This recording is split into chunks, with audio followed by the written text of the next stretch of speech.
O ang videong to para sa lahat ng mga pro-China dito sa Pilipinas Kung tama ang ginagawa ng inyong bansa, well, bansa kasi nila yun pro-China sila Kung tama ang ginagawa ng inyong bansa, di sana Pilipinas ang kinukundina ng maraming bansa. Di sana Pilipinas mga tol ang pinagtutulungan i-call out o manawagan ang maraming bansa. Pero hindi Kasi kung pagbabasehan natin ng international law, ewan ko na lang kung kayo ba kumikilala sa international law, mga pro-China. Kasi syempre, kung pro-China kayo, kung ano ang paniniwala, kung ano naratibo ng China, malamang ganun din naratibo ninyo. Mga pro-China nga kayo di ba? Ayon dito sa balita, mula rito sa Saksi, Amerika, Japan, Australia, New Zealand, yan kinundina ang pinakabagong pangaharas ng China sa Baho de Masinloc, which is nagdulot nga mga tol. Nagdulot ng salpukan ng dalawang barko mismo nila at sabi nga dun sa ibang ulat mga tol, meron daw 2 crew ng Chinese Coast Guard ang nasawi. Pagkatapos nun mga tol hindi nila ma-admit sa sarili nilang nagkamali sila, hindi nila ma-admit sa sarili nilang palpak yung kanilang mga kapitan, ang ginagawa na lang nila, tinuturo nila ngayon ng Pilipinas. Yung banggaan daw na yon ay pagpapatunay na ugat ng kaguluhan ng Pilipinas, sabing ganon mga tol ng kanilang foreign ministry. Grabe, di ba? So sabi rito sa report, nadagdagan pa ang mga bansa na kumukundina sa pinakabagong pangaharas ng China sa West Philippine Sea. O mamaya sabihin naman ninyo, syempre ang mga bansang yan pabor yan sa Pilipinas Yan bang mga bansang lang yan ang pabor sa Pilipinas? Di ba 2016 pumabor na nga sa Pilipinas yung 2016 arbitral award, yung arbitral ruling, di ba? Kasi ang pinagbabasehan nun yung UNCLOS nung 1982 pa, which is nakapirma din ng China. Kaya wala talaga kayong lusot kahit anong gawin ninyong pagtatanggol sa China, mali talaga Di ba? Maling-mali talaga mga tol, no? Di ba? So ito panoorin natin ang balita mga tol mula rito sa Saksi.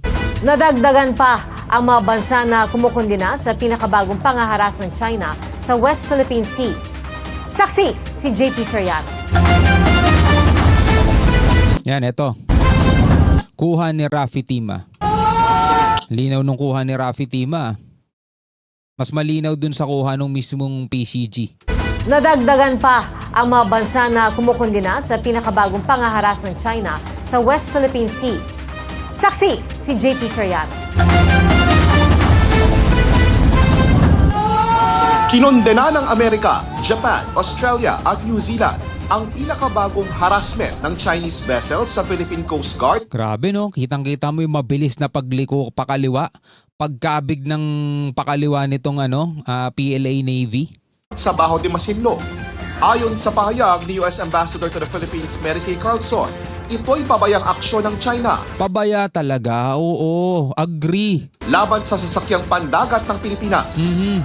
Sabi ng Australian Embassy sa Pilipinas, seryoso at nakakabahala ang anilay mapanganib na aksyon ng China. Wala, mga boloks talaga yung Panawagan mga din ng irespeto ang international law. Yun nga irespeto ang international law. Lagi nating sinasabi, irespeto. Mga tol, kung bakit ko pinopost kasi merong rules dito sa YouTube. Pag hindi nyo alam, wag nyo nalang pakialaman. Okay? Pag hindi nyo alam, wag nyo nalang pakialaman. Ayon sa pahayag ni US Ambassador to the Philippines, Mary Kay Carlson, ito'y pabayang aksyon ng China laban sa sasakyang pandagat ng Pilipinas. Sabi ng Australian Embassy sa Pilipinas, seryoso at nakakabahala ang anilay mapanganib na aksyon ng China. Panawagan din ng irespeto ang international law at rule of law. Sabi naman ng New Zealand, nakakabahala nga ang anilay mga pattern o modelo ng mapanganib na aksyon at nagpapabagsak daw ito ng katatagan sa South China Sea. O, di ba? Bumalik lahat sa kanila mga tol, yung sinasabi nila whenever nagkakaroon ng summit, sinasabi nilang Amerika daw ang ugat ng kaguluhan dito, nagpapalala ng tensyon. O again ibabalik natin sa kanila, anong kinalaman ng Amerika dito? Yung nangyari ba yung salpukan ng barko nila, andirito ba Amerika? Inutos ba ng Amerika na salpukin nila yung sarili nila? Diba? Sila'y gumagawa ng kaguluhan mga tol kasi again, nandiyan tayo kasi may karapatan tayo dyan kung ang pagbabasehan natin international law dahil exclusive economic zone natin yan. Saka hindi tayo nagpunta dyan para magbigay ng threat sa kanila kasi nagsasagawa lang tayo ng humanitarian mission. Namimigay tayo ng ayuda, tulong sa mga mangingisda. Wala tayong nakikitang kahit anong mali doon kasi nga pagtulong yun sa kapwa-tao eh. Diba? Pero anong ginawa nila? Water cannon, panghahabol at muntikan pa tayong isandwich o anong nangyari sa kanila? Silang dalawa nagkabundulan. Tapos sasabihin nila mga tol, tayo ugat ng kaguluhan dyan. Tayo ang gumagawa ng mga kaguluhan dyan. Malabo talaga sa sabaw ng pusit pa eh, di ba? Kaya talagang tama mga kapatid, yung sinasabi ng iba. No, sinasabi nito mga bansang to. China mga kapatid ang sumisira talaga ng kapayapaan dyan. Ibang-iba yung sinasabi nila doon sa mismong ginagawa nila. Wala talaga. Tutol din ang Japan sa pamamagitan ng pahayag ni Ambassador Endo Kazuya ang anilay paulit-ulit na aksyon. Ang pahayag na ito ng Japan nataon isang araw matapos ang ceremonial exchange of notes for the entry into force ng Philippines-Japan Reciprocal Access Agreement o RAA na ratified na ng dalawang bansa. We are pleased to announce that with the exchange of nonverbals today, the RAA will officially enter into force So on naratipikahan na. 11 Reciprocal Access Agreement ng Pilipinas sa Japan. September September next month mga kapatid. Magiging epektibo na to. 2025. This swift and decisive progress speaks to the urgency and strategic value both our nations attach to our security and defense cooperation. It will also signify Japan's clear commitment to the Philippines' efforts to advance our defense capabilities in support of the Philippines' firm assertion of its sovereignty and sovereign rights in today's fast-evolving regional security landscape. Ang entry into force ng RAA ng Japan at Pilipinas ayon kay Defense Secretary Gilbert Teodoro, magpapalakas sa ugnayan ng mga sundalo ng Japan Self-Defense Force at Armed Forces of the Philippines. What it means is that our most potent instrument of national power, which is our armed force, and that of Japan, can work together, but not for destabilizing the world order, but a shared purpose to preserve it against unilateral attempts Tama. to reshape the world order into the selfish benefit of parties to the exclusion of others. Banat na naman sa China yon. Sa kabila raw ng pag-alma ng China, patuloy daw na palalakasin ng Pilipinas ang ugnayan sa mga bansang sumusuporta at kumikilala sa karapatan natin sa West Philippine Sea. Yun ang kailangan muna nating gawin ngayon. Humanap tayo ng humanap ng mga bansang sumusuporta sa ating pinaninindigan. Kasi tulad nga nung sinabi ni Secretary Gibo Teodoro mga tol, etong ginagawa natin hindi para i-destabilize world order. Ibig sabihin yung batas na umiiral, yung mga rules and regulations na umiiral na dyan. Diba? Hindi para sirain yun, kundi para patatagin, i-preserve. Diba? Hindi tulad nung iba, ginagawa ng iba. Unilateral, ibig sabihin sila lang. Hindi sinasang-ayunan ng batas, hindi sumusunod sa batas. Gusto nilang baguhin lahat, batay sa kagustuhan nila. Diba? Batay doon sa naaayon sa kagustuhan nila. Katulad ng ginagawa ng China, huwag na tayo magpaligoy-ligoy. Diba? Meron ng international law eh. Meron ng UNCLOS eh. Ano ba yung UNCLOS? O sinasabi, ito ang batas ng karagatan. Pero lahat yun mga tol, nilalabag ng China eh.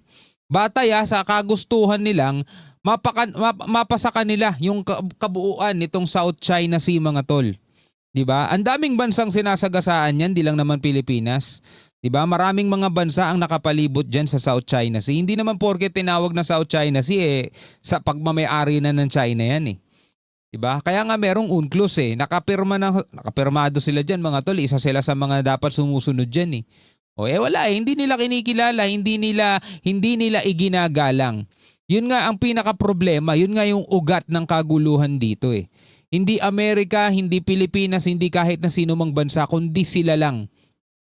Sila ang number 1 na sumisira o numero 1 o baka sila lang Sila lang, wala nang iba ang sumisira ng kapayapaan dito sa South China Sea. Wala nang iba. Kabilang na ang Amerika na alam daw ng gobyerno ng Pilipinas na magsasagawa ng Freedom of Navigation Operations ang isang US warship sa ilang bahagi ng Baho de Masinloc na nasa loob ng ating Exclusive Economic Zone o EEZ. Ang pagdaang ito ng US warship sa Baho de Masinloc, inalmahan ng China. Hindi raw nagpaalam sa kanila at nakadadagdag daw ito sa tensyon sa rehiyon. O, di ba? Di ba? Freedom of navigation, ha? Kasi nga ang pagkilala ng China diyan sa karagatan na yan, internal waters nila, teritoryo nila. Kaya ang nais nila, lahat dapat magpaalam sa kanila. Wala, kalokohan yung mga pinagsasasabi nila. Daang ito ng US warship sa Baho de Masinloc, inalmahan ng China. Hindi raw nagpaalam sa kanila at nakadadagdag daw ito sa tensyon sa rehiyon. Pagod na raw si Teodoro na patulan ang mga pahayag ng China. They stand out as the summa cum laudes of revisionism in international law and bad behavior. Para Summa cum laude na daw mga tol ang China pagdating sa pagre-revision ng international law. Ibig sabihin yung pagbabago. Pagbabagos doon sa mga nakalagay na ito yung international law, summa cum laude na daw sila at saka doon sa bad behavior. Stand out! Kilalang kilala na sila ng buong mundo mga tol bilang may pinakamasamang ugali. Hindi yung China sa kabuuan kundi etong CCP mga tol. sa GMA, Anyway, bilang mga Pilipino mga tol, ano ang inyong masasabi dito? Comment na lamang kayo sa ibaba mga tol. Hanggang sa muli, ako nga pala si Shobaldi. Peace out.